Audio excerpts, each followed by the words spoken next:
MA tentang tafsir surah An-Nazi'at ayat 18 sampai 33. Mangga Ustaz, tafadhol.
Mari kita mulai kajian kita pada pagi hari ini. Bismillahirrahmanirrahim. Assalamualaikum warahmatullahi wabarakatuh.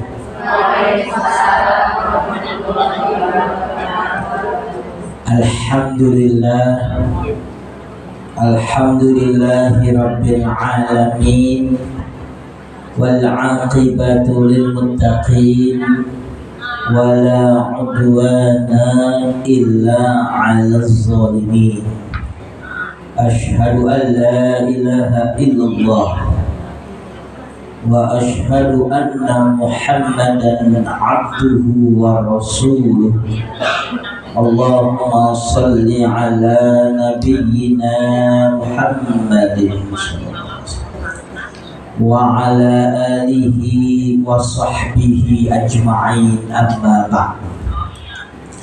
Faqad qala Allah subhanahu wa ta'ala fil Qur'anil Karim. A'udzu billahi minasy syaithanir rajim.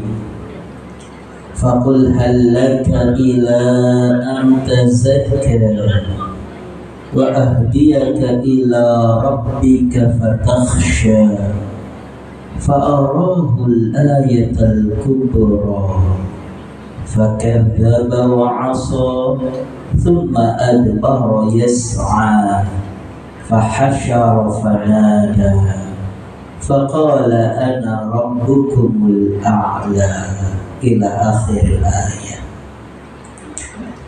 Ibu-ibu, para pengurus yang mudah-mudahan senantiasa dirahmati oleh Allah Subhanahu wa taala, para ustazah, para hajah, ibu-ibu, adik-adik yang dicintai oleh Allah Subhanahu wa taala.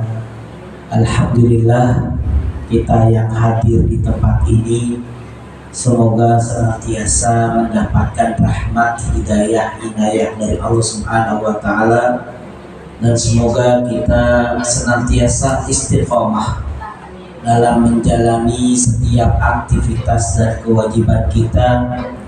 Tujuannya adalah agar Allah mencintai kita dan Allah meridhoi kita, dan mudah-mudahan Allah memasukkan kita semua ke dalam surganya kelak. Amin ya rabbal alamin. Salawat serta salam kepada Rasulullah Sallallahu Alaihi Wasallam. Beliaulah tauladan kita, beliaulah contoh bagi kita. Maka sepatutnya kita berupaya betul untuk menanamkan rasa cinta kepada Rasulullah Sallallahu Alaihi Wasallam. Kita juga berharap agar kita bisa mengikuti semua ajaran-ajaran Rasulullah Sallallahu Alaihi Wasallam, dan juga semoga kita bisa berziarah ke makam Rasulullah Sallallahu Alaihi Wasallam di kota Madinah.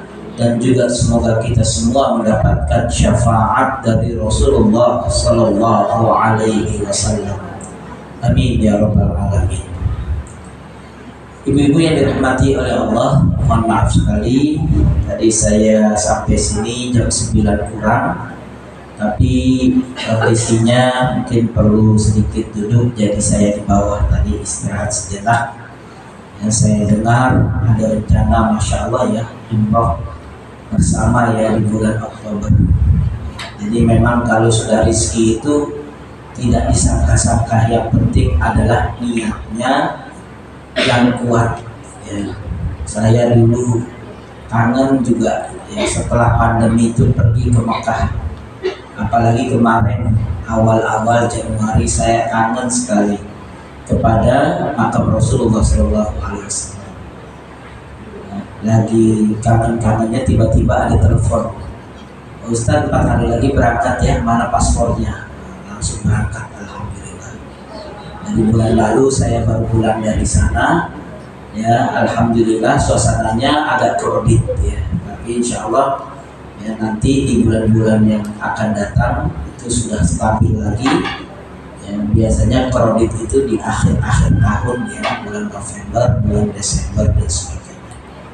Intinya kalau Allah mudahkan insya Allah, yang penting adalah kita berazam, kita berniat-niat dulu dalam hati, pasti bisa, pasti Allah akan mengabulkan, insya Allah Allah akan kabulkan ya. Baik, karena saya terlambat tadi, jadi saya pikir saya harus menyampaikan kurang lebih 1 jam. Jadi nanti saya berikan waktu kepada panitia dari jam saya mulai tadi, jam 9 lewat kurang lebih 13 menit atau 15 menit, berarti nanti boleh selesai jam 10 lewat 15 menit atau lebih cepat atau lebih lambat, saya serahkan kepada panitia. Mari kita mulai pembahasan kita surat An-Nazi'at ayat 18.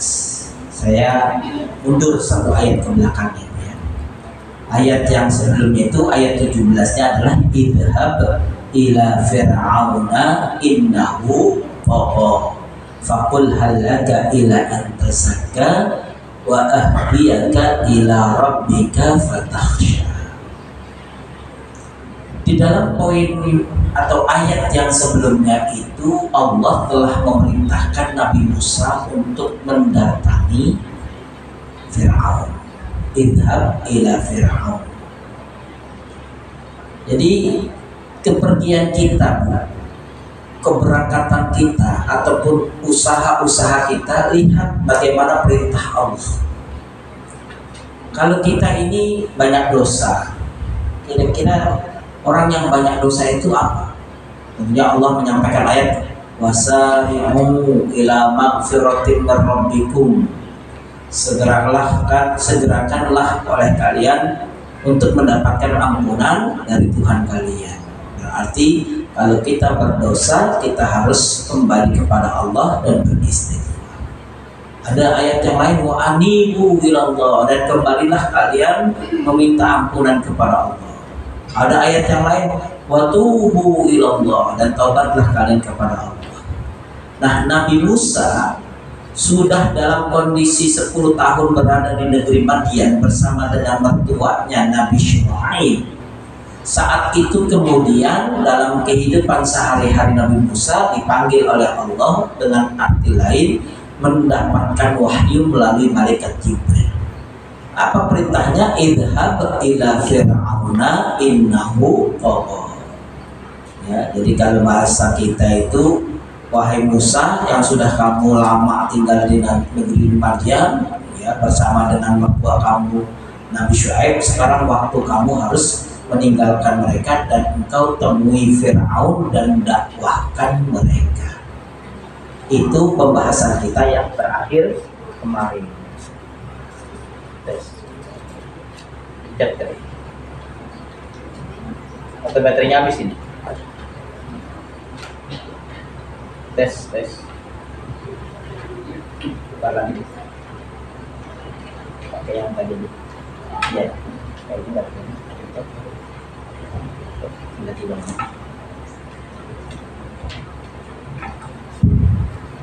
Ya, jadi Allah Subhanahu wa taala memerintahkan Nabi Musa untuk menemui Fir'aun yang melampaui batas. Jadi ini pelajaran bagi kita Ibu rahimakumullah. Di dunia ini, kalau ingin dunia ini stabil dan tenang serta tentram, maka kita harus melihat orang-orang yang hidup di sekeliling kita. Apakah mereka orang-orang yang taat kepada Allah? Apa mereka orang-orang yang tidak peduli kepada Allah? atau mereka orang-orang yang menentang Allah. Itu harus kita ketahui. Kenapa? Kalau ada orang yang togo, yang hidupnya itu melampaui batas, yang disebut batasan itu adalah batasan Allah. Jadi kalau kata Allah tidak boleh melewati empat ini, dilewati. Kata Allah tidak boleh berkata ini, dia berkata itu. Tidak boleh meninggalkan ini, dia tinggalkan. Itu namanya melampaui batas. Nah, kalau sudah melewati batas, maka itu artinya warning bagi kita untuk menegurnya. Kalau ibu pergi ke pantai, biasanya ibu ada boleh berenang di pinggir pantai. Tapi tidak jauh dari situ biasanya ada balon-balon atau bola-bola, yang dimana diusahakan jangan sampai melewati itu. Karena kalau melewati itu sudah bisa jadi lautan lepas atau lautan dalam. Ya, biasanya kalau pantainya itu ada yang agak panjang. Ya, ada pernah saya lihat itu pantai itu lebih kurang setengah kilo itu masih pantai saja. Ya, masih pasir saja. Tapi setelah lebih dari itu langsung dia berapa meter ke bawah. Itu artinya kedalamannya sudah di luar dari kemampuan manusia, maka kadang-kadang diberikan batas. Itu kan batas. Nah, manusia batasnya itu adalah hukum-hukum Allah. Hukum-hukum Allah yang dilanggar, hukum-hukum Allah yang dilewati, maka itu akan melahirkan sebuah sikap namanya togo. Togo itu adalah orang yang melampaui batas. Nah, siapa di dalam ayat ini yang melampaui batas? Yang melampaui batas adalah Fir'aun. Idhab ila Fir'auna innahu togo. Kenapa yang togo itu harus segera didatangi? Karena togo ini bisa menularkan kepada orang lain. Fir'aun togo, tapi yang togo kan bukan hanya Fir'aun sendiri.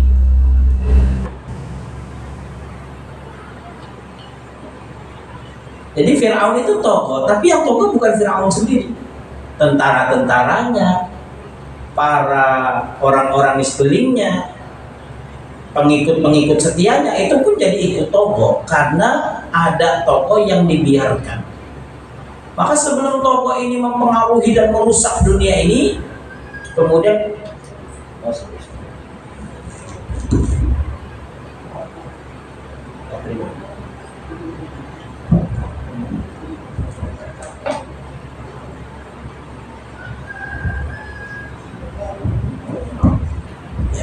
karena ketogoan ini sudah sangat melampaui batas, maka Allah perintahkan Nabi Musa yang jaraknya ratusan kilometer untuk datang ke Mesir. Ya, negeri Madian, Bu. Itu oleh Nabi Musa ditempuh dengan tempuhan yang sangat-sangat berat, karena di antara yang paling berat itu adalah kondisi gurunnya yang sangat-sangat keras, dalam artian kalau badai-badainya sangat keras, kalau dingin-dingin sekali, kalau panas-panas sekali. Sehingga Nabi Musa ketika sampai ke negeri Madian sudah dalam kondisi haus, bertemu dengan putri Nabi Syuaib yang saat itu hendak memberikan minuman kepada domba-dombanya. Itu gambaran betapa Nabi Musa alaihissalam diperintahkan oleh Allah untuk menemui Fir'aun disebabkan alasannya togo, melampaui batas. Penting bagi kita ibu rahimahullah, jangan sampai kita dimasukkan kategori dari togo yang togo. Ya, jadi kalau orang atau sistemnya yang sudah melampaui batas namanya togut. Ya, jadi kalau orang ini sudah bersistemkan togut, artinya sistemnya itu melampaui batas daripada hukum-hukum Allah. Ya, yang togut itu model-modelnya contohnya orang yang membuat orang lain sengsara. Ya, hukum yang membolehkan kemaksiatan terjadi merajalela. Hukum yang membiarkan orang mencuri sebebas-bebasnya, itu namanya hukum togut. Hukumnya itu sudah mengikuti hukum yang melampaui batas dari aturan-aturan Allah Subhanahu wa Ta'ala. Nah, sekarang Nabi Musa setelah bertemu dengan Fir'aun, apa yang Allah ajarkan? Nah, ini materinya adalah fikih dakwah. Jadi kita itu kalau bertemu dengan teman, saudara, orang-orang yang mungkin punya kedekatan dengan kita, tapi dia punya sikap togonya sudah melampaui batas. Kan kadang-kadang Bu, kita punya teman masa kecil, orangnya baik. Ketika dia sudah besar, dewasa, dia jadi gembongnya penjahat tuh. Ternyata dia sudah menjadi orang yang keras kepala, sedemikian rupa. Maka ini adalah cara Allah mengajarkan Nabi Musa, hadapi Fir'aun. Caranya, fakul halaka ila antazaka. Maka katakanlah kepada Fir'aun, adakah keinginan engkau untuk membersihkan diri, membersihkan dari pikiran-pikiran sesat, membersihkan dari bisikan-bisikan setan yang menghancurkan, ya, membersihkan diri dari dosa-dosa yang sudah menumpuk dalam hati dan jiwanya. Itu yang disebut dengan tazakka. Ya, jadi kalau kita berdakwah kepada seseorang, maka kita tawarkan, fakul halaka ila antazakka. Adakah engkau menginginkan untuk membersihkan diri dari berbagai macam kesesatan? Tapi kalau kita bicara seperti ini, kan kita harus tahu dulu kesesatannya. Ya, kalau kemudian kita ditantang kan repot juga. Sesatnya saya di mana? Karena kadang-kadang kita berhadapan dengan orang-orang yang sesat. Tentunya mohon maaf ya. Sekarang itu kan sebagaimana yang disampaikan dalam hadis Nabi itu sudah kelihatan, Bu. Sataftariqu ummati fi sab'i, ya, fi thalathi aw fi bid'i wa sab'ina firqah. Nanti umatku itu akan terpecah menjadi 73 golongan. Dan ternyata yang selamat itu hanya satu, yaitu Ahlus Sunnah wal Jamaah. Itu yang selamat. Yang lainnya itu adalah aliran yang dianggap sesat. Nah sekarang kalau kita lihat di Indonesia, di dunia ini, berapa aliran sesat? Banyak. Dulu waktu terakhir saya menjadi aktivis dakwah, kurang lebih ada sekitar 200 aliran sesat se-Jawa Barat. Dan sudah masuk ke kota Bogor kurang lebih sekitar 80 aliran sesat. Oh, Mbak bayangkan. Kalau kita dulu sama-sama berteman, sama-sama belajar, sama-sama nyantri, tapi tiba-tiba ada aliran yang katanya sholat itu nggak wajib. Wah, kita cari tahu ini kenapa nih, ada orang kok yang bilang sholat nggak wajib, atau ada yang bilang sholat itu nggak perlu pakai bahasa Arab, pakai bahasa Indonesia saja, atau ada yang juga bilang sholat itu ya sehari cuma 2 kali, bukan 5 kali. Jadi kan kesesatan-kesesatan ini kan suka terjadi di lingkungan kita. Nah, bisa saja ternyata ketika kita cari-cari, pimpinannya teman sekolah kita dulu. Kita kadang-kadang kita datang ke rumahnya sudah gedong. Kalau orang aliran sesat kan biasanya duitnya banyak.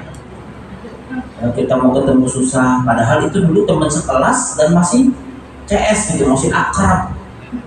Nah, kemudian kita mikir, kalau seandainya saya mau nasehatin dia, ilmu saya masih kayak gini, gimana caranya?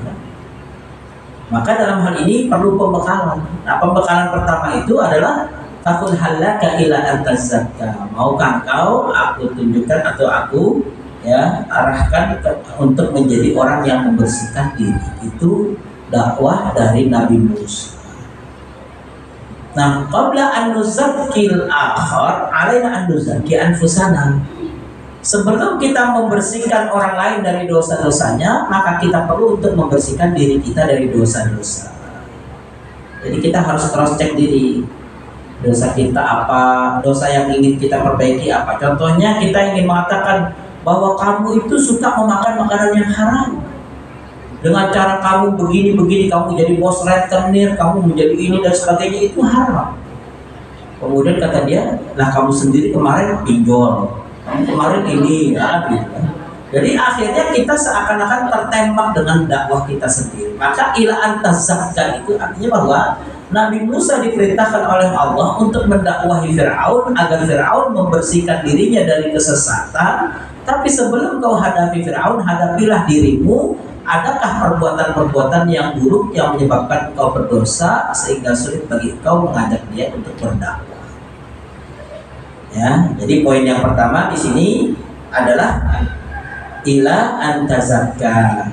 Ya, bagaimana kita selalu berusaha untuk membersihkan diri dari berbagai macam kesesatan. Itu cara Allah mengajarkan kepada Nabi Musa yang pertama. Ya, jadi kalau kita bicara tentang tazakah itu apa saja sih Bu yang perlu untuk kita pahami yang disebut tazakah? Yang pertama, tadi kan saya sebutkan tazakah itu membersihkan diri dari kesesatan, dari kesalahan, dari dosa, bentuknya gitu ya Bu ya. Tapi perlu untuk kita mempoinkan apa itu tazakah. Taharatukan mutarattab 'alaiha binajahtuka fid dunya wal akhirah. Coba kita bersihkan secara sistematis. Kita bersihkan secara sistematis kesuksesan hidupmu di dunia dan di akhirat. Jadi kita berusaha untuk membersihkan apa saja yang harus saya bersihkan dalam hidup ini sehingga saya bisa menjadi orang yang sukses di dunia dan menjadi orang yang sukses di akhirat.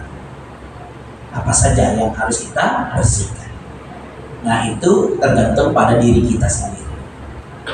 Ada yang modelnya kita minta muhasabah dengan diri kita sendiri, ada juga minta muhasabah dari orang lain. Kalau muhasabah diri kita sendiri kan ada masa-masa di mana sebelum kita tidur kita mikir, ya kelemahan saya itu sebenarnya apa, ya kebiasaan buruk saya itu apa, hobi yang saya lakukan yang mengandung unsur dosa itu apa, itu harus dihitung-hitung.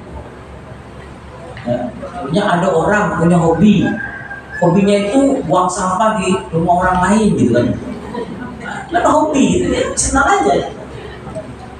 Ada orang yang tipologinya hobinya itu membuat orang lain sengsara, taruh parkir di pinggir jalan biar orang sengsara, dia senang gitu. Artinya ada saja hal-hal yang sebenarnya itu merupakan dari sebuah dosa, tapi dia merasa senang-senang saja. Ya, jadi kalau kita lihat, kita harus membersihkan hal-hal secara sistematis, hal-hal yang bisa mengantarkan kita untuk selamat di dunia dan di akhirat. Kemudian yang kedua, anta tatahhar min anwa'it tughyani wadh-dhunubi wal ma'asi. Bersihkanlah diri kita ini dari berbagai macam jenis yang suka kita lampaui batas, yang mengandung unsur dosa dan yang mengandung unsur maksiat. Jadi kita bersihkan diri kita dari hal-hal yang melampaui batas, hal-hal yang mengandung dosa dan hal-hal yang mengandung maksiat.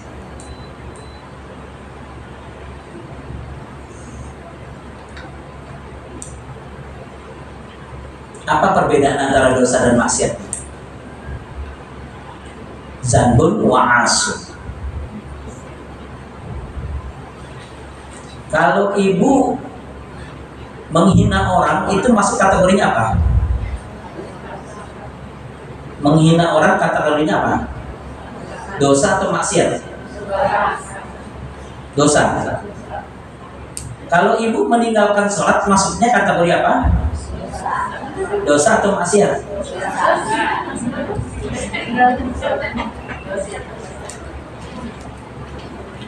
Kan dosa itu Bu ada dosa besar, ada dosa kecil gitu kan. Kalau maksiat itu artinya menolak dan meninggalkan apa yang Allah perintahkan. Itu namanya maksiat. Jadi kalau ibu diperintahkan oleh Allah untuk berbakti kepada kedua orang tua, tapi ibu meninggalkannya, maka ibu disebut apa? Maksiat. Kalau ibu diperintahkan sholat, kemudian ibu tidak sholat, maka disebut kategori maksiat.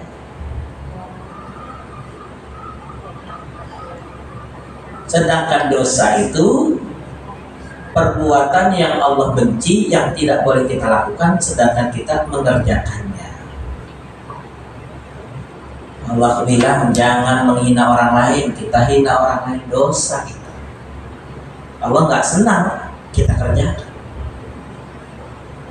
Artinya kita itu harus thaharatul qalbi, membersihkan hati kita. Pertama tadi apa Bu? Dari hal-hal yang sifatnya melampaui batas.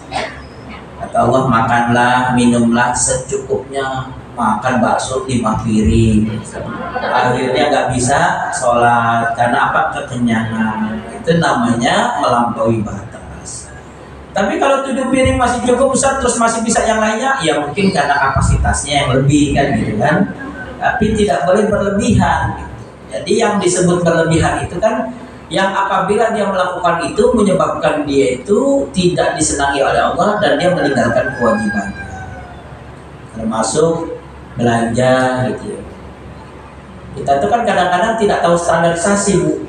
Ya, saya dikasih suami uang jajan sebulan 7 juta terus saya jajan 6 juta kan nggak apa-apa Pak Ustadz kan gitu. Tapi ada mungkin yang dikasih jajan cuma 500.000 tapi belanjanya tiap bulan 4 juta kan gitu. Jadi kan kalau kita lihat memang susah ya untuk menstandarisasikan, karena standar untuk itu tidak dengan angka-angka, tapi tanya kepada jiwa kita.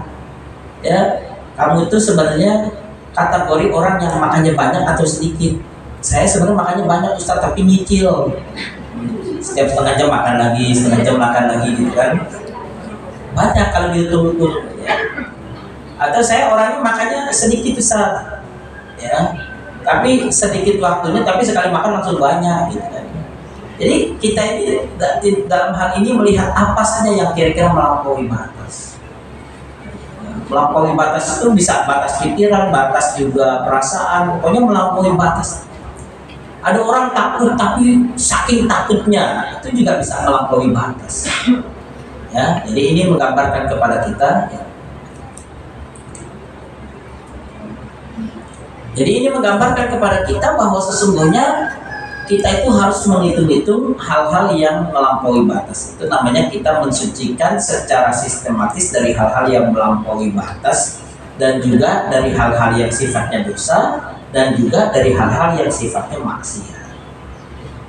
Itu yang kedua, kaitannya dengan antazakka. Kemudian yang ketiga yang disebut dengan antazakka ini adalah ittiba'u manhajullahil haqq. Kemampuan kita untuk mengikuti kurikulum yang Allah berikan kepada kita, itu namanya tazakka. Ustaz, saya ingin membersihkan diri saya sudah membersihkan dosa-dosa, saya sudah berusaha tidak lagi melampaui batas, saya sudah tidak lagi berbuat kemaksiatan. Ada lagi gak Ustaz? Ada.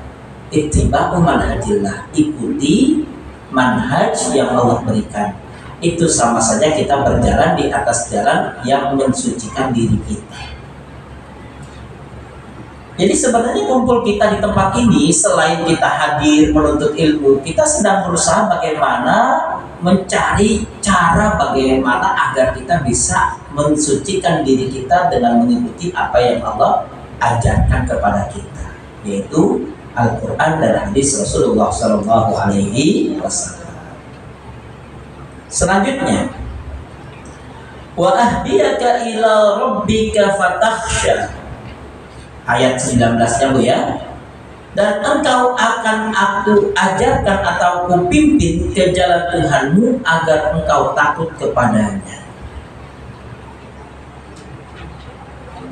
Jadi bahasanya itu adalah fatakhsha. Kebiasaan kita Bu ya, kalau ngajak orang menuju hidayah Allah, setelah orang itu sudah senang dengan Allah dan mengikutinya, biasanya kadang-kadang kita tinggalin. Ya, kita ini kadang-kadang kayak kernet. Ayo berangkat, jurusan pengandaran. Sudah naik semua, dia duduk di tempat, yang lain berangkat. Tiba-tiba yang di sana nyasar, ini gimana sih, tadi saya diajak ke Pangandaran tapi yang ngajak malah gak ikut, akhirnya saya nyasar kan. Nah, Nabi Musa ini wa ahdiyaka ila rabbika, artinya aku bimbing engkau, aku ajak engkau untuk menuju Tuhanmu. Wahai Fir'aun, kalau kamu merasa bingung, kalau kamu tidak tahu caranya, aku bimbing engkau. Wa ahdiyaka ila rabbika fatakhsha, yaitu untuk menjadi takut kepada Allah Subhanahu wa ta'ala. Berarti kalau ibu-ibu rahimakumullah ingin mendapatkan amal soleh sekaligus amal jariah berkaitan dalam dakwah, yang pertama konotasinya ahdiyah itu artinya mengajak mereka, mengajari mereka, membimbing mereka, dan memelihara mereka agar bisa bertemu dengan Allah Subhanahu wa Ta'ala. Coba anak-anak kita, kadang-kadang sejauh mana kemampuan kita untuk memelihara mereka. Ngajak bisa, tapi kemudian kadang-kadang mau melihara enggak. Nah, ayo ke masjid, sampai di masjid dia bercanda, kita diam. Berarti kan cuma ngajak aja. Atau kita arahkan, nah sebelum ke masjid ibu mau sampaikan dulu, di masjid itu tempat ibadah, di sana kamu sholat. Itu namanya mengajak dan membimbing. Kemudian ibu tinggal, ya kamu sekarang berangkat sendiri ke masjid, itu namanya ya mengajak dan membimbing, tapi kemudian berangkat sendiri. Atau yang ketiga, mengajak, membimbing, menemani, dan mengarahkan. Jadi di dalam hidup kita ini, kemampuan kita untuk mengawal dari hidayah Allah itu kadang-kadang tidak maksimal. Apalagi cuma bangunin sholat lah, sholat, ya, habis itu dia duduk, kita tinggal, dia tidur lagi. Ya. Ada orang tua itu yang sampai sholat sampai tidur, dia masih bangun duduk ditungguin aja. Sholat ya kakinya baru turun dari ranjang masih ditungguin. Sholat terus kemudian badannya dianterin sampai ke toilet, kemudian dia wudhu dan sebagainya, ditungguin depan pintu. Dia keluar, digelarin sejadah, ditungguin, dia duduk ya. Habis itu dia sholat Allahu Akbar, baru kita tinggal. Kadang-kadang kalau anaknya nggak sadar, alhamdulillah tinggal langsung tidur lagi. Jadi artinya ahdiyah ini memang betul-betul harus penuh dengan kesungguh-sungguhan. Nah, coba bayangkan Fir'aun yang sudah melampaui batas sedemikian rusaknya, itu Nabi Musa dituntut oleh Allah untuk bicara seperti ini. Bayangkan, kalau kita disuruh, wahai ibu ini ya, ibu fulanah, datanglah kamu ke istana, nasihati itu istrinya Pak Wakil Presiden agar dia. Kadang-kadang kita mikir mau ketemunya juga susah, nasihatinya gimana kan? Nah ini lebih dahsyat lagi, Nabi Musa disuruh untuk mendakwahi ayah angkatnya yang 10 tahun yang lalu sudah mengerahkan tentara khusus untuk membunuhnya. Jadi kasus-kasus kayak gitu kan beberapa kali Nabi Ibrahim pasukan khususnya dikirim sampai kemudian seluruh pasukan khususnya itu mati dimakan oleh serangga. Sisa serangga yang masih ada itu kemudian dikirim kepada Namrus, masuk ke dalam telinganya Namrus, sampai kemudian Namrus pun mati gara-gara itu. Ya, jadi sudah mengusir Nabi pakai ngirim pesawat pasukan khusus membunuhnya. Sama dengan Fir'aun. Fir'aun juga mengirim pasukan khusus untuk membunuh Nabi Musa, tapi Nabi Musa ternyata Allah selamatkan. Nah, setelah selamat 10 tahun di negeri Madian, kembalilah ke Mesir untuk mendakwahi Fir'aun yang terkenal sangat sadis dan sangat kejam. Waktu itu Fir'aun sudah menggoreng istrinya sendiri. Ya, kita pernah mendengar ya di dalam Al-Quran bagaimana Asia itu minta diciptakan atau diberikan rumah di surga. Allah kabulkan. Efeknya maka kemudian Asia itu ya, menghadapi kematiannya di bawah kekejaman dari seorang suami.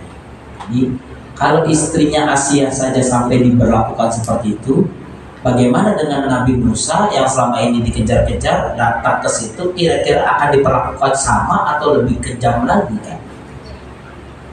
Nah ini kan menggambarkan kepada kita ini berahimahullah, memang dakwah itu berat. Dan beratnya dakwah itu tergantung. Kalau kita mohon maaf dakwah kepada anak kita mungkin lebih kepada takut dibenci. Nanti anak saya nggak sayang sama saya, nanti anak saya nggak suka sama saya. Ya, saya membayangkan ya, ibu saya tuh segalak-galaknya yang pernah saya tahu, galak sekali. Tapi ketika kita sudah tumbuh dewasa, tidak ada orang yang paling kita cintai di antara semua anak-anaknya kecuali ibu kita. Padahal harusnya logikanya Ibu yang paling galak harusnya kita paling benci, tapi paling kita takut. Saya punya kakak karena dia sering ceramah luar negeri, ya, sering juga di TV dan sebagainya. Suatu saat ketika liburan itu, saya mau liburan, semua mau liburan. Maka saya udah beli tiket jalan-jalan ke Singapura dengan seluruh satu keluarga, tiketnya udah dibeli semua. Barang sudah koper semua, sudah rapi, tinggal jalan aja. Saya sudah mau berangkat juga ke Jawa Tengah. Mobil sudah saya panasin. Kemudian yang lainnya juga sudah siap jalan-jalan ke macam-macam. Pagi itu ibu saya telepon pakai HP adik saya. Pokoknya saya minta semua anak-anak saya, mantu-mantu saya, cucu saya sekarang ke rumah saya sekarang juga. Saya nggak peduli apapun yang terjadi. Saya udah mau berangkat ke Jawa Tengah, balik. Maka saya udah sampai bandara, balik. Semuanya di cancel, semua di cancel. Pas sampai rumah kita berbondong-bondong, kita pikir ada apa? Ibu cuma kangen sama kalian. Kita cancel semua. Kita tanyakan kepada kakak kita, itu tiketnya masih bisa itu 3 jam lagi, ini kalau mau dikejar sekarang enggak. Pokoknya kalau ibu nggak ridho, kita nggak berani kemana-mana. Padahal galaknya Masya Allah, namanya dipukulin apa, karena memang sebenarnya dalam kehidupan kita ini Allah tahulah ya kira-kira bagaimana sesungguhnya hidup itu, normalnya itu bagaimana. Tapi kan kalau kita Masya Allah ya, tapi yang penting dikawal agamanya Bu. Kalau kita galak ke anak kita tapi agamanya gak urusan, takutnya lama-lama tanah kita dijual, kita diusir dari rumah. Ya karena kejadian juga di tetangga saya, ya, anaknya mungkin gak digalakin, biasa-biasa aja. Tapi agamanya gak dituntun, akhirnya apa?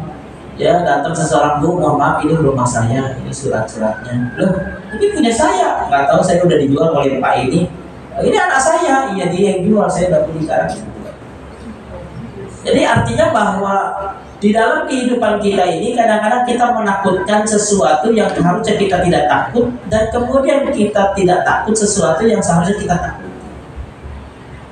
Kita mendidik anak-anak kita keras sedemikian rupa, takut nanti anak-anak benci kita, terus kemudian anak-anak memusuhi kita. Padahal yang kita lakukan itu adalah untuk kebaikan mereka.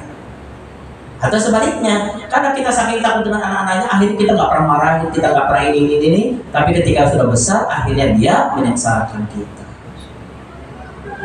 Ya. Saya juga pernah, Bu, makanya dulu saya pernah membuat lembaga namanya lembaga kayak model Husnul Fatimah itu. Saya mencari orang tua yang diusir oleh anaknya di rumah. Jadi kalau di pinggir, itu kenapa? Oh, saya diusir orang. Saya bikin pesantren Husnul Fatimah. Tujuannya adalah untuk menyelamatkan mereka, jangan sampai dipinggirkan. Karena saya mendengar ada sahabat saya yang ada di Eropa gitu ya, yang ketika dia melihat ada orang tua yang membuang, yang ada seorang anak yang membuang orang tuanya, tapi akhirnya meninggal di harta jalan dan sebagainya. Karena di sana mungkin tidak ada yang bersama. Nah kembali lagi, wa ahdiyaka ila rabbika fatahsya. Jadi kita itu diminta oleh Allah untuk artinya Allah memerintahkan kepada Nabi Musa untuk memberikan petunjuk kepada Fir'aun. Walaupun dalam hal ini sebagaimana yang kemarin saya pernah sampaikan kepada ibu-ibu, yang namanya hidayah itu kan garis besarnya dua kan. Yang pertama namanya hidayatul dilalah, yang kedua hidayatul taufik. Hidayatul dilalah yang menyusahkan kita. Kita arahkan dia bagaimana sholat, bagaimana dia ibadah, bagaimana dia berbuat kebaikan. Itu namanya hidayatul dilalah atau hidayatul irsyad.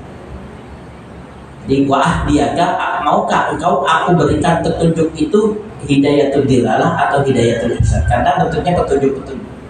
Sedangkan hidayatul taufik itu adalah hak prerogatif Allah. Kayak Umar bin Khattab habis berkelahi adiknya, kemudian hatinya menjadi luluh, kemudian dia menangis, kemudian mengatakan bahwa tidak mungkin ini perkataan manusia, sehingga kemudian dia dalam hatinya langsung kembali kepada Allah, ingin siapa Allah, saya ingin menyembahnya, terus kemudian meminta. Itu namanya hidayatul taufik. Jadi yang kita kejar selama ini di dunia ini itu kemampuan kita untuk mengelola hidayatul dilalah atau hidayatul irsyad.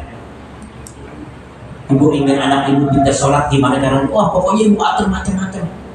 Ada yang modelnya ibu masakin dulu, terus kemudian ajak dia sedang baru sholat. Ada yang modelnya ibu ceritain tentang sesuatu yang menarik agar orang itu. Artinya macam-macam. Itu namanya hidayatul dilalah. Nah, Nabi Musa ini berkata kepada Fir'aun, diajarkan oleh Allah, wa ahdiyaka ila rabbika fatahsya. Wahai Fir'aun, maukah engkau aku tunjukkan kepada engkau agar engkau bisa menemui Tuhanmu dan engkau takut kepadanya. Itu ya Bu ya, tentang hidayah. Jadi kalau hidayah itu dilalah, usaha kita, tangan kita, mulut kita itu hidayah itu dilalah. Kalau hidayah itu taufik itu adalah doa-doa kita. Ya Allah, hambamu sudah mengajarkan anak hambamu ini untuk sholat. Hambamu ini yang lemah sudah mengajarkan anak-anak dengan baik. Hambamu ini sudah mengajarkan kepada mereka tentang bagaimana hidup yang benar, bagaimana. Kita sudah melakukan semuanya. Sekarang tergantung taufik dari Engkau ya Allah. Kalau Engkau lihat hatinya tulus, hatinya ikhlas, hatinya betul-betul tunduk, tunjukkanlah kepadanya petunjuk. Maka kemudian Allah jadikan berubah. Besoknya anak kita nakal sebulan, kita nasihatin, kita sudah hampir seputus asa, tapi nggak boleh putus asa. Cuma perasaan kok kayaknya saya doa sudah, kemudian mengajarkan sudah. Tiba-tiba pulang dari sekolah, anak kita bilang, ya, dia pulang cium tangan kita, Bu, saya minta maaf. Kamu kenapa kok minta maaf tuh bilang sampai nangis gitu? Ternyata betul Bu, kenapa? Tadi pagi waktu saya sebelum sekolah saya nyamper teman saya, terus saya lihat dia lagi marah-marahin ibunya. Terus kenapa kan? Ya setelah itu saya pulang sekolah, pergi ke sekolah bareng.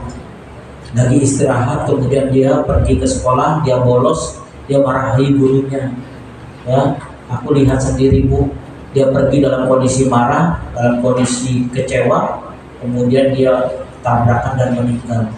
Saya khawatir saya seperti dia, makanya saya datang ke ibu, saya minta maaf. Barangkali saya khawatir ya mendapatkan apa yang dia dapatkan. Nah, rasa kesadaran dia dan mau merubah dirinya yang seperti ini namanya hidayatul taufik. Allah sudah menjawab doa kita, Allah sudah mengabulkan dari usaha-usaha kita. Sejak itu kita lihat anak kita rajin sholat, sering dia mengikuti kajian, bahkan dia tambahkan puasa-puasanya, dia tambahkan sholat-sholatnya, dia menjadi berubah. Itu namanya hidayatul taufik. Allah sudah menurunkan taufiknya ke dalam hatinya sehingga dia menjadi berubah. Itu bisa terjadi kepada siapa saja Bu. Bisa jadi dulu mungkin kita sebagai orang tua yang keras kepala, anak kita sudah berdoa sedemikian rupa, tiba-tiba kita akan dapat satu pelajaran, akhirnya kemudian kita mengakui bahwa apa yang kita lakukan salah. Bisa saja. Bisa jadi pasangan hidup kita, mungkin suami ibu-ibu atau seperti apa kondisinya dulu keras kepala, susah sekali diatur dan sebagainya. Bukan diatur, artinya diberikan penjelasan dan sebagainya. Tapi setelah itu dia berubah menjadi orang yang baik, menjadi orang yang lembut. Itu namanya hidayatul taufik. Jadi ibu kalau menemukan ada seseorang yang dia berubah drastis, sebenarnya dia nggak drastis. Di dalam hatinya tuh ada pergulakan dia. Apa saya jadi orang baik? Apa saya tetap jadi preman? Nah, kalau keuntungan preman bisa ngambil uang di malakin orang, bisa ngambil makanan nggak pakai bayar. Kan? Tapi apakah saya akan hidup seperti ini terus? Suatu saat saya kalau sakit seperti apa kok? Kan itu pergulakan. Nah, pergulakan itu bisa menjadi berkurang karena apa? Karena ada kebaikan yang didoakan oleh orang-orang di sekeliling kita. Nah, yang masih lanjutan ayat 19-nya fatahsya, sampai engkau takut kepada Allah. Jadi standarisasi ibu, kalau ibu berdakwah mengajak orang-orang di sekeliling ibu untuk tunduk kepada Allah, itu standarnya adalah takut kepada Allah. Kalau dia takut kepada Allah, dia tidak mau melaksanakan apa yang Allah tidak senangi, maka itu artinya dakwahimu sampai. Ya, bilang ke anak kita, nah, kamu jangan pernah tinggalkan sholat. Jangan sampai Allah murka kepada kau. Ya, kemudian anak kita itu tidak pernah meninggalkan sholat. Karena rasa takut kepada Allah berarti apa yang kita sampaikan sampai. Karena fatakhsha, kalau sudah diajak untuk menuju ke Allah dan kemudian dia memiliki rasa takut, berarti betul rasa takutnya itu menggambarkan tentang taufiknya Allah yang masuk ke dalam dirinya. Tapi ternyata Fir'aun tidak takut kepada Allah. Maka apa yang terjadi? Fa'arahul ayatal kubra. Lalu Nabi Musa memperlihatkan kepadanya mukjizat yang besar. Mukjizat yang besar yang dikeluarkan oleh Nabi Musa itu seharusnya membuat Fir'aun sadar akan kekuasaan Allah, tapi ternyata Fir'aun tetap saja tidak sadar. Apa saja mukjizatnya yang besar itu? Di dalam tafsir ada dua. Yang pertama, Nabi Musa itu memiliki tongkat yang berubah menjadi ular. Itu ayat al-kubra. Ya. Ular, benar-benar ular, diambil tongkat lagi. Itu salah satu kemukjizatan Nabi Musa. Dan itu dilihat sendiri oleh Fir'aun, tapi Fir'aun tetap saja ingkar. Yang kedua adalah bayda fi yadihi. Jadi Nabi Musa itu ketika dia membuka tangannya itu ada cahaya yang bulat yang terang dari tangannya. Itu dilihat oleh dilihat oleh Fir'aun. Kemudian ketika ditutup maka cahaya itu hilang. Ketika dibuka itu bercahaya kembali. Tapi tetap saja Fir'aun mengingkarinya. Jadi bahwa Allah Subhanahu wa taala menyatakan kenapa Fir'aun itu tonggo, ternyata betul. Kenapa? Karena ketika Allah menampakkan kekuasaannya, ternyata Fir'aun tidak bergerak sedikit pun hatinya untuk beriman kepada Allah. Bu, kalau ibu ya dijelaskan oleh Allah tentang sebuah kemaksiatan seperti ini, nanti Allah akan datangkan bencana dalam bentuk longsor. Kemudian setelah itu terjadi longsor, kita lihat, maka kita langsung astagfirullah. Inilah peringatan Allah dan kita sadar.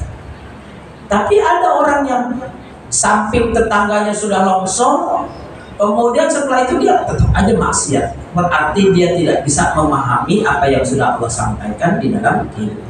Jadi di sini Allah menyampaikan kepada kita bahwa memang Fir'aun itu betul-betul tonggo. Kenapa? Karena ketika Allah menampakkan kekuasaan dan kehebatannya melalui mukjizat Nabi Musa, ternyata Fir'aun tetap saja ingkar kepada Allah Subhanahu wa taala. Ternyata tidak sampai di situ, Bu. Fakadzdzaba wa 'asa. Dan Fir'aun mendustakan serta mendurhakai. Lalu tadi apa, Bu? Zanbun wa 'asa, ya Bu ya. Dosa dan maksiat. Kali ini yang disebut 'asa itu mendurhakai atau menolak daripada apa yang ditampilkan. Jadi Fir'aun itu mendustakan, Bu, menganggap nggak mungkin. Itu salah satu cerminan. Jadi kalau orang kita nasihati, kemudian dia mengingkari dalam bentuk dia jalan, dia ini, itu namanya orang-orang ini adalah orang-orang yang asi, orang-orang yang yukhaliful syariah, dia bertentangan, dia menentang itu dengan cara meninggalkan. Tapi kalau Fir'aun, dia tidak hanya mengingkari, tapi pertama fakadzdzaba, dia mendustakan. Semua yang diajarkan oleh Nabi Musa itu didustakan. Kemudian yang kedua wa'asa, dan kemudian dia mendurhakai. Tidak cukup sampai di situ. Tsumma adbara yas'a. Kemudian dia berpaling seraya menentang Musa. Jadi berpalingnya Fir'aun itu bukan berpaling biasa, tapi berpaling untuk mengumpulkan kekuatan dari pengikutnya. Ya, jadi kalau kita katanya nasihatin preman nih, kepala preman kita nasihatin, dia berpaling habis itu dia pulang, itu berarti selesai urusan. Tapi ketika dia berpaling dari kita, dia pulang dengan kekuatan, dia serang kita, itu namanya yas'a, dia berusaha untuk menentang dengan segala kekuatan yang dimilikinya. Itulah ketokohan daripada Fir'aun. Jadi kalau di dunia ini ibu lihat ada orang yang dinasehati, dia menentang, dia menolak, dia berkuat-kuat sedemikian rupa, bahkan kemudian dia mengumpulkan orang-orang untuk menghancurkan orang itu, berarti dia Fir'aun zaman ini. Ya, nggak tahu ada enggak di negeri mana gitu. Jadi mereka itu mengikuti langkah-langkah Fir'aun. Kenapa? Karena bukan hanya membohongi atau mendustakan dan mendurhakai, tapi mereka berpaling sambil menantang. Setelah kemudian Fir'aun itu melihat pengikutnya begitu banyak, apa yang terjadi? Fahasyara fanada. Kemudian dia mengumpulkan pembesar-pembesarnya, langsung berseru memanggil kaumnya. Maka apa yang dikatakan oleh Fir'aun? Faqala ana rabbukumul a'la. Seraya berkata Fir'aun, akulah Tuhanmu yang paling tinggi. Jadi kan Nabi Musa ngajak dia untuk takut kepada Allah, dia malah berpaling, panggil pengikutnya, bilang sayalah Tuhanmu yang paling tinggi. Jadi tipologi orang-orang yang sombong modelnya seperti ini. Kadzdzaba, asa, adbaro, yas'a. Kemudian qala, lalu dia berkata, Ana adalah menteri yang terbaik, Ana adalah macam-macam. Ya, jadi kita tidak boleh heran dengan manusia-manusia yang tipologinya seperti ini. Apalagi di zaman seperti sekarang, fitnahnya sudah sedemikian melebar. Maka apa kemudian yang terjadi di Allah? Nah ini, jadi ingat ya Bu ya, dosa yang dilakukan oleh manusia itu ada yang sifatnya kontan, ada yang sifatnya tertahan sebentar, ada juga yang sifatnya itu nanti. Maka di antara dosa-dosa yang kontan itu, jawabannya itu kontan, di antaranya adalah mereka-mereka yang dosanya itu disebabkan karena kesombongan. Ya, kalau orang-orang sombong itu biasanya suka cepat. Ada orang nantang Allah, paginya ya, tantang Allah, sorenya dia meninggal. Ya, bahkan ada di sebuah daerah di Jawa Timur ya, penyanyi dangdut ya sambil nantang-nantang Allah. Ya, belum selesai dia nyanyi sudah hancur itu tempat. Jadi di antara dosa yang cepat kontan itu adalah dosa karena kesombongan. Nah, Fir'aun juga termasuk yang kontan dalam artian fa akhadahu Allahu nakalal akhirati wal ula. Maka Allah menghukumnya dengan azab di akhirat dan siksaan di dunia. Jadi sampai hari ini Fir'aun itu tubuhnya masih kekal, masih ada di Mesir. Tapi kalau mau masuk bayarnya ratusan dolar. Ya, mau melihat orang yang dilaknat oleh Allah tuh ya. Ya, kalau di Turki kan ada tuh makam yang bau itu kan, makam Kemal Atatürk gitu kan, yang telah menghancurkan Islam di Turki. Itu bumi nggak mau menerimanya, makanya dia dikuburkannya di dalam besi. Nah, jadi besinya itu dibuat, kemudian orangnya itu dimasukkan paksa, kemudian itu sampai sana. Ya, Abu Lahab juga gitu. Abu Lahab itu walaupun dia sudah 1400 tahun yang lalu dimakamkan, sampai hari ini masih busuk bau. Itu cara Allah mengazab dia di dunia. Ya, di akhirat nanti ada yang kena. Di antara yang pertama tadi adalah kesombongan, yang kedua itu adalah kemaksiatan yang jelas-jelas menentang Allah. Jadi mohon maaf Ibu rahimahullah. Seperti yang terjadi pada zaman Nabi Yunus itu kan azabnya langsung. Itu LGBT itu kan azabnya langsung. Itu di bait itu tanah langsung ditimpa. Makanya kenapa kita itu berusaha di Indonesia contohnya terbebas dari LGBT. Bukan karena kita tidak mau memberikan kebebasan mereka untuk melakukan hal itu, tapi Mikir azabnya kalau itu terjadi, itu yang terkena bisa jadi satu kampung ataupun satu wilayah. Ya, ibu pernah dengar kan ya kampung Legian di Banjarnegara sana. Banjarnegara kalau dari tempat saya cuma 1,5 jam. Ya, kalau ke Dieng dari rumah saya cuma 1 jam. Jadi rumah saya itu lebih dekat ke Dieng daripada ke Banjarnegara. Tapi posisinya kalau saya belakang, Banjarnegara lebih dekat. Dieng itu kalau orang bilang itu kota di atas awan gitu ya, jadi kadang-kadang dingin dan sebagainya. Nah itu dulu ada bu satu kampung itu ada di pojok sebelah sana itu, di daerah Banjar itu, maksiat isinya itu, macam-macam, semua jenis yang namanya perzinahan dengan beraneka ragam, contohnya sepupu nikah dengan sepupu, kawin terus kemudian artinya dia zina gitu ya bu, macam-macam. Akhirnya sudah nggak pernah bentuk lagi tuh, untuk anaknya siapa, jadi ibu anak atau macam-macam. Ya, suatu saat Allah Subhanahu Wa Taala timpakan dia dari satu gunung itu dicabut, dipindahin ke situ. Ya, orang pagi-pagi itu yang heran tuh pertama lihat gunungnya hilang, kok ada bukit yang hilang ya kemana? Tapi pas lama ketemuan, kok daerah ini hilang, berarti daerah itu ditutup dengan gunungnya itu, bukitnya itu dicabut, dipindahkan, dimasukkan. Ada orang lagi maksiat di bawahnya, ini ada bukit dicabut, masukkan sini. Bukitnya hilang, kampungnya hilang. Padahal kampungnya nggak hilang, kampungnya ditutup dengan itu karena kemaksiatan. Dan di antara salah satunya adalah durhaka. Durhaka kepada Allah karena Allah ngampus. Durhaka yang paling bahaya adalah durhaka ke orang tua. Jadi yang ketiga itu adalah dosa karena durhaka, itu yang termasuk kontak. Nah ini Allah sampaikan. Maka Allah menghukumnya dengan azab di akhirat dan siksaan di dunia. Jadi Fir'aun setelah dia melakukan kesombongan, tidak lama dari situ Allah tenggelamkan dia.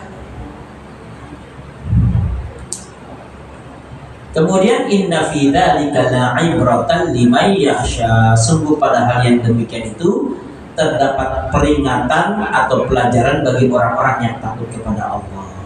Jadi kalau kita lihat seperti ini, dari 5 kategori tadi, kira-kira kita ada atau tidak? Mudah-mudahan tidak ada. Apa bu yang 5 tadi? Fakadzdzaba wa 'asa adbara yas'a faqala. Kita macam-macam. Ada seorang ustaz datang, kita dustakan. Setelah itu kita tinggalkan. Tapi kemudian kita cari pendukung banyak-banyak. Setelah itu kita mengumpulkan mereka, kemudian kita katakan, itu loh ustaz yang selama ini begini-begini. Akhirnya kemudian kita mengaku bahwa kita lah yang benar, Allah bisa menurunkan azab itu. Kemudian A'antum asyaddu khalqan amis sama'u banaha. Apakah penciptaan kamu yang lebih hebat ataukah langit yang telah dibangunnya? Jadi artinya bahwa Allah Subhanahu Wa Taala menciptakan kalian dengan menciptakan langit, mana yang lebih sulit? Allah Subhanahu Wa Taala menciptakan langit yang begitu hebatnya, itu lebih sulit daripada menciptakan manusia. Dan manusia yang diciptakan oleh Allah dengan sangat mudahnya, dalam artian Allah menciptakan dengan sempurna, dengan mudah, diberikan segala sesuatunya, tapi ingkar kepada Allah, bagi Allah untuk menghancurkan manusia yang sombong itu sangat mudah. Sebagaimana Allah juga bisa mudah menghancurkan langit dengan seluruh isinya ini. Coba kalau ada satu bintang jatuh ke sini bu, atau satu planet, kira-kira kita selamat? Ya, jangan jauh-jauh lah dengan matahari tiba-tiba nimpa bumi. Matahari itu kecil dibandingkan dengan matahari itu besar dibandingkan dengan bumi itu kecil sekali. Cuma karena matahari jauh aja kita bilang mataharinya kecil. Padahal matahari itu lebih besar daripada bumi ini sendiri. Jadi ini menggambarkan kepada kita bahwa kalau Allah ingin menghancurkan kita, maka dengan sangat mudah Allah menghancurkan. Dan Allah tidak mau melakukan itu karena Allah sangat mencintai dan memuliakan manusia di antara makhluk-makhluk yang lain. Dan kemudian Allah ingin menyampaikan tentang kekuasaan Allah. Jangan sampai berhadapan dengan Fir'aun yang tidak punya apa-apa, ngaku sedemikian besar. Allah katakan yang pertama tadi apa? Antum asyaddu khalqan amis sama. Yang kedua, rafa'a samkaha fasawwaha. Dialah yang telah meninggikan bangunan langit lalu menyempurnakannya. Jadi langit ini yang tinggi ini Allah yang ya, wisata Elon Musk untuk pergi ke planet Mars saja dia buka trip untuk sekali perjalanan kurang lebih seharga 8 miliar. Ada bu yang berjalan-jalan ke Mars bayar 8 miliar. Lagi pula nggak ada kerjaan juga. Berapa kali sholat kita yang ketinggalan itu kita kalau lagi di dalam pesawat kayak gitu. Perjalanan kita sampai ke Mars juga belum tentu selamat, di tengah jalan bisa jadi meledak kan gitu. Jadi kayak menyiksa diri tapi bayar kan gitu. Ya mendingan kita pakai buat umroh kan gitu. Jadi ini menggambarkan kepada kita orang-orang yang dalam kehidupannya ini sudah jauh dari Allah Subhanahu wa taala, dia lupa bahwa dia itu diciptakan oleh Allah. Dia itu sudah Allah berikan begitu banyak kenikmatan, tapi justru dipakai kenikmatan Allah untuk bersombong-sombong. Padahal langit saja yang kita lihat begitu hebatnya, Allah yang telah meninggikannya dan Allah yang telah menyempurnakannya. Kemudian wa aghtasha lailaha wa akhraja duhaha, dan dia yang menjadikan malamnya gelap gulita dan menjadikan siangnya terang benderang. Coba ibu, kalau ibu pasang lampu untuk menerangi sebogor aja kira-kira berapa bu wattnya? Kalau ibu tanya itu stadion Pakansari kalau ada pertandingan malam hari itu kan pakai lampu tuh, lampunya itu gede-gede banyak lagi. Tanya ya itu sekali main bola berapa biayanya dia untuk nyinari lampu di malam hari? Itu sampai kadang-kadang ratusan juta. Nah sekarang pertanyaannya, dunia ini Allah berikan terang setiap hari di siangnya dan malamnya Allah gelapkan. Ketika Allah memberikan bumi ini menjadi terang, kekuatan apa yang bisa mengalahkannya? Tidak ada. Nah, ini gambaran bahwa Allah itu maha kuasa. Maka tidak layak bagi seorang manusia yang sombong kepada Allah Subhanahu wa taala apalagi mengingkarinya. Wal arda ba'da dzalika dahaha. Yang ketiga, dan setelah itu bumi dihamparkan. Ya, jadi Allah menggambarkan beberapa kekuasaannya tadi ibu yang mohon maaf 4 ya. Jadi yang pertama, kamu itu lebih hebat apa alam yang Allah langit yang sudah Allah ciptakan. Kemudian langit itu Allah tinggikan dan Allah sempurnakan. Setelah itu Allah jadikan malam-malam itu gelap gulita, siang itu menjadi terang benderang, dan Allah Subhanahu wa taala sudah menjadikan bumi ini sebagai hamparan. Itu semua kekuasaan Allah. Kenapa Allah sombongkan kepada kita biar kita tidak sombong kepada Allah? Artinya sombong kepada Allah itu Allah suruh kita nggak mau kerjakan, Allah larang malah kita langgar, Allah bilang jauhi malah kita dekati, Allah bilang dekati malah kita jauhi. Kan kebiasaan manusia begitu. Janganlah kalian saling menghina malah menghina. Janganlah kalian saling memutuskan tali silaturahim maka kita putuskan. Itu kan artinya kita sombong kepada Allah Subhanahu wa taala. Tidak cukup sampai di situ, akhraja ma'aha wa bar'aha. Bumi itu dihamparkan oleh Allah dan ditambahkan apa? Darinya Allah pancarkan mata air dan ditumbuhkan tumbuh-tumbuhannya.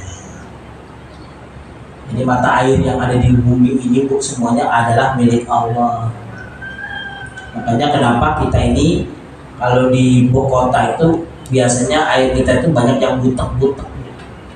Karena kadang-kadang kita punya mata air tertutup atau mata airnya jauh dari kita. Kalau di sungai-sungai Ciliwung, sungai-sungai yang besar itu kan mata airnya di gunung-gunung sana. Itu keluar itu langsung besar dan kalau kita minum tanpa kita lagi perlu masak dan sebagainya. Dulu salah satu hobi saya kalau lagi naik gunung itu selalu bawa botol kosong. Kenapa? Karena kalau ketemu air jernih pengennya minum aja. Ya dulu bawaan saya mungkin cuma Nutrisari. Kalau pergi deh naik ke gunung Cibodas atau ke Gunung Salak ya, bawa masukin minum. Dan kalau kita bawa sampai ke rumah itu masih tetap sejuk karena itu dari mata air.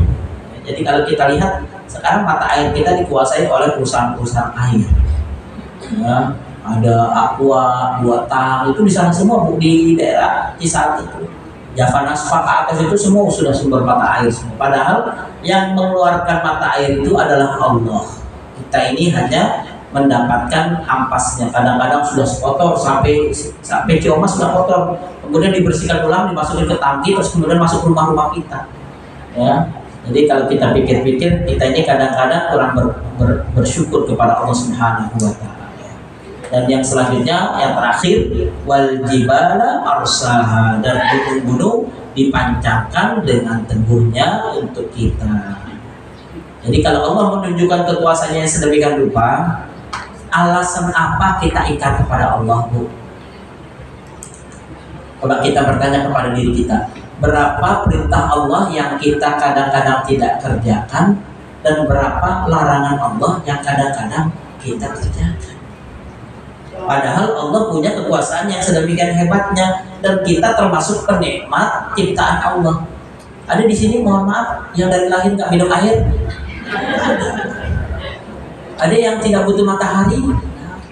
Jadi Allah sudah ciptakan sedemikian rupa, ternyata kita kadang-kadang lupa kepada Allah. Maka Allah tutup, ya, artinya dalam kajian kita pada pagi hari ini, mata'allakum wa li'an'amikum. Semua yang Allah berikan dari langitnya, dari udaranya, dari airnya, dari mataharinya adalah mata'allakum.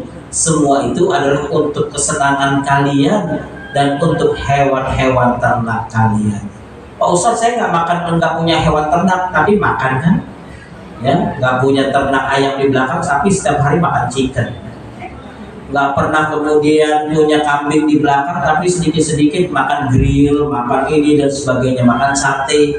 Artinya sebenarnya yang melihara orang lain, tapi kita juga termasuk yang menikmatinya. Nah, inilah gambaran bahwa sesungguhnya tidak layak kita menjadi orang yang sombong seperti Firaun, karena Allah lah yang telah memberikan segalanya untuk kita agar kita menjadi manusia-manusia yang bersyukur kepada Allah Subhanahu wa Ta'ala. Itu yang bisa saya sampaikan, sebagaimana tadi yang saya sampaikan kepada panitia. Karena tadi saya mulainya pukul 9:15, maka saya selesaikan 9:17 kelebihan 2 menit. Saya serahkan kepada pengurus. Apabila seluasnya pengurus saja, kalau mau ditanyakan boleh, kalau tidak ditanyakan juga tidak apa-apa. Assalamualaikum warahmatullahi wabarakatuh. Alhamdulillah, jazakallahu khair kepada Ustaz yang telah memaparkan materi tafsir Quran Surah An-Nazi'at ayat berapa tadi? 18 sampai 33. Ya, alhamdulillah. Gimana Ibu? Ada yang mau ditanyakan? Barangkali? Kira-kira ada yang mau ditanyakan? Cukup, insya Allah. Oke.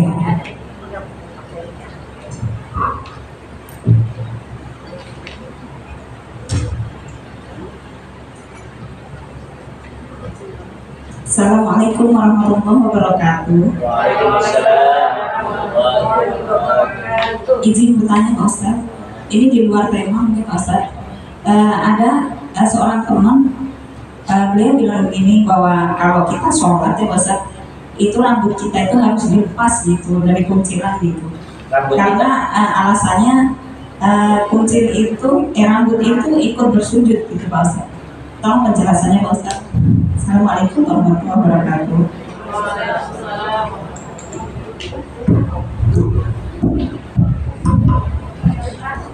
Ya, baik, terima kasih. Langsung aja ya dijawab. Jadi sebenarnya hal itu tidak masuk dalam pendekatan fikih. Jadi artinya dalam pendekatan fikih, kondisi-kondisi seperti ini terkadang memang menjadi ikhtilaf. Sama seperti ikhtilafnya ibu potong kuku sebelum mandi junub.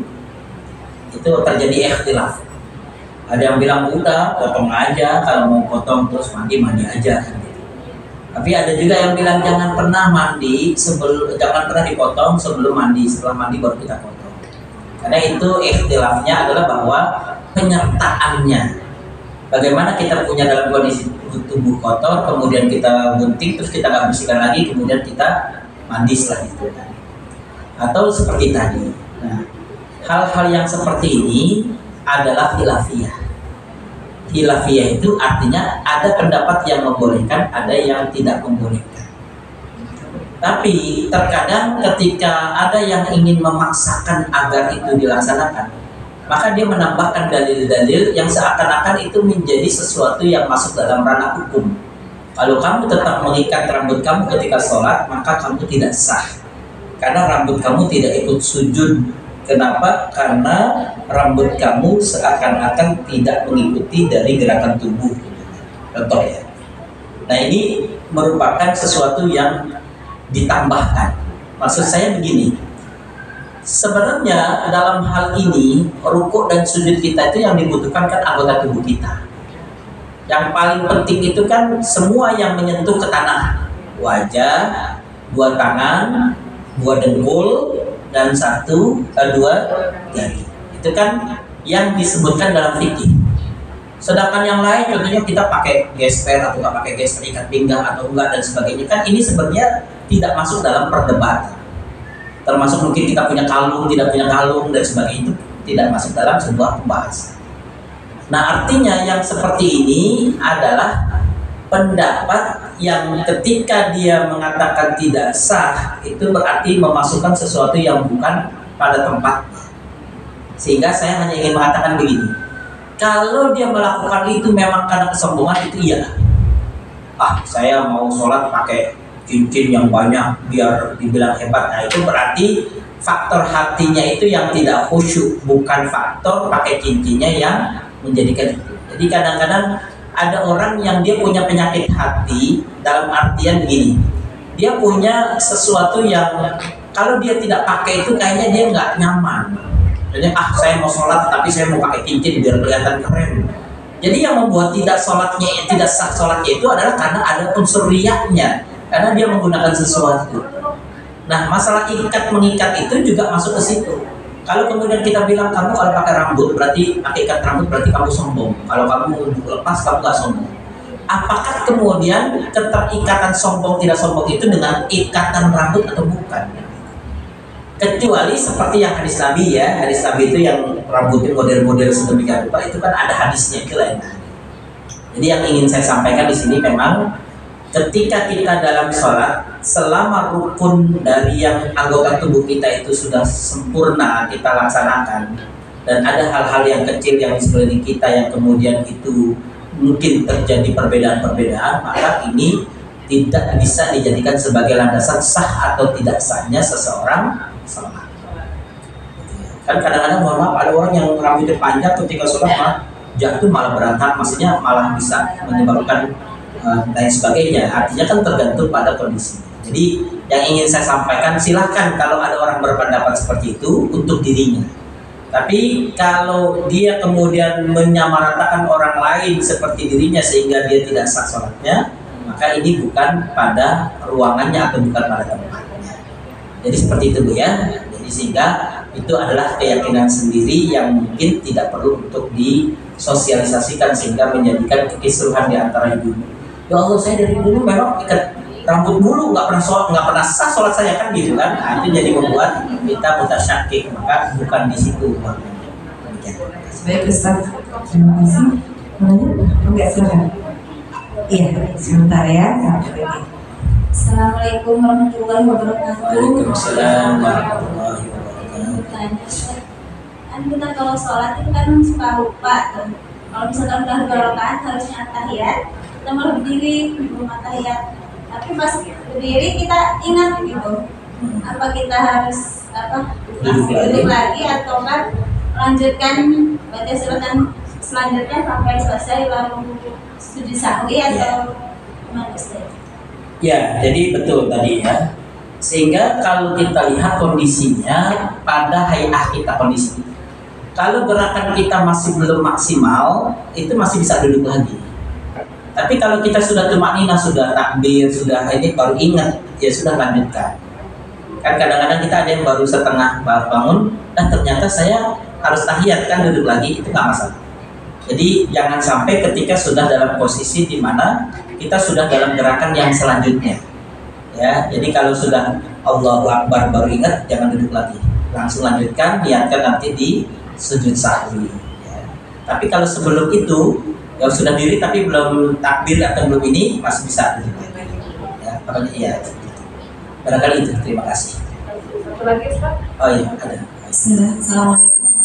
Waalaikumsalam warahmatullahi wabarakatuh. Ustaz, ini dua materi juga ya. Untuk imam Ya, karena deketin aja ya. Soalnya. Baik untuk imam tarawih Ustaz. Ya. Jadi Ya, nggak apa-apa kedengeran. di masjid Ya. untuk nanti Ramadan. Jadi di masjid ini kekurangan imam gitu Ustaz. Jadi yang biasa imam ini bacaannya bagus gitu.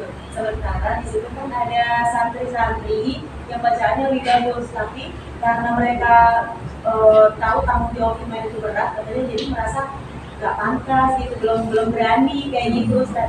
Jadi gimana ada solusinya nggak Ustaz untuk imamnya, apa yang itu yang biasa dijadikan imam juga atau bagaimana Ustaz mohon solusinya? Ya, baik. Jadi memang untuk